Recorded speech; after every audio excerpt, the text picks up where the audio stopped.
Porn Star Martini was created by a London-based bartender named Douglas Ankra. I think that's how you pronounce his last name, Ankra. Doesn't sound like it, but I don't know, maybe. A-N-K-R-A-H. Ankra.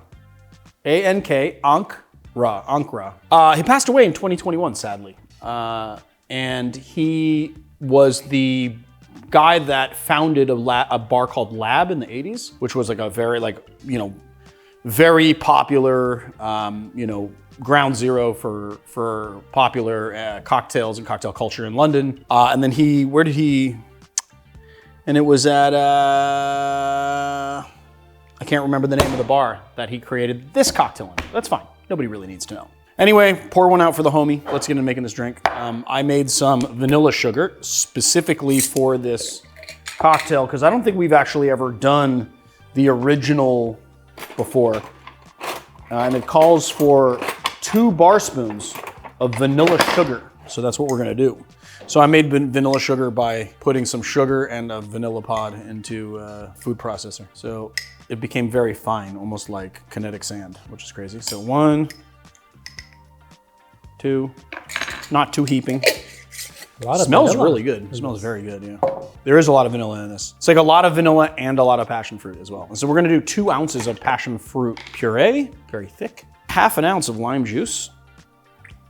We're doing half an ounce of passion fruit liqueur. Ooh, that is not passion fruit color. Like, look when I pour. Yeah, it's red. Yeah, Passoa, yeah. It's like, that definitely has some artificial, yep. Contains artificial color, caramel. Red number 3? Oh, red number, FD&C red number 40. Oh. Yeah, red number 3 is like the one that causes all sorts of crazy problems, right? So illegal now. It's illegal. And then 1.5 ounces of vanilla vodka. Well, I guess that it is illegal is the reason why there is no red number 3 in it? Well, no, that just happened. Oh, it just happened? Yeah, red number 3 is that the red that's in the, because everyone's always talking smack on the red Skittles. Is that the red that's in the red Skittles? Probably. What do they make it out of, like? I think it's radioactive waste? No, I think it's petroleum based. Petroleum based? Yeah. That's insane. And they freaking cleared that for human consumption at some point? That's insane. There's lots of stuff I don't even want to think about it, honestly, because it's going to depress me. Hey, petroleum is it's a natural product. It comes of the earth. All right.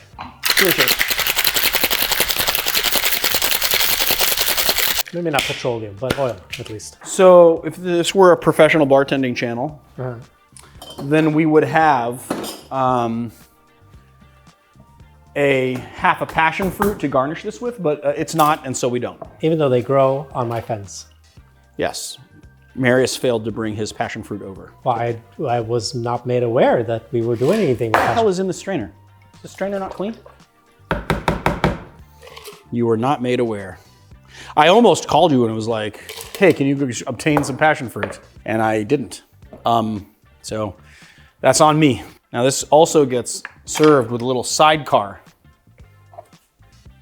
of champagne.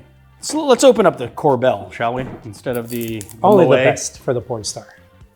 Only, I mean, this is more like what people are drinking in a strip club at bottle service than a Moet or anything. So I think it's pretty fitting for the porn star martini. All right.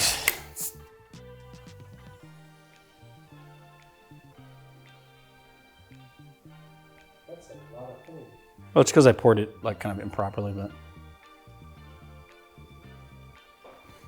I got some high expectations for the #1 cocktail in the world. You better be recording on that camera. Yeah, let's see. You know, passion fruit and vanilla, flavor buddies. Who would have thought? That doesn't seem like it's like would really go too well, but it really does. That is the main flavor profile of this. You've got vanilla and passion fruit, and the vanilla sugar makes it a bit sweet. I like this like bright, fruity drink with then just like a little sidecar here of some, dry champagne. It's a match made in heaven. So there it is, guys, the porn star martini.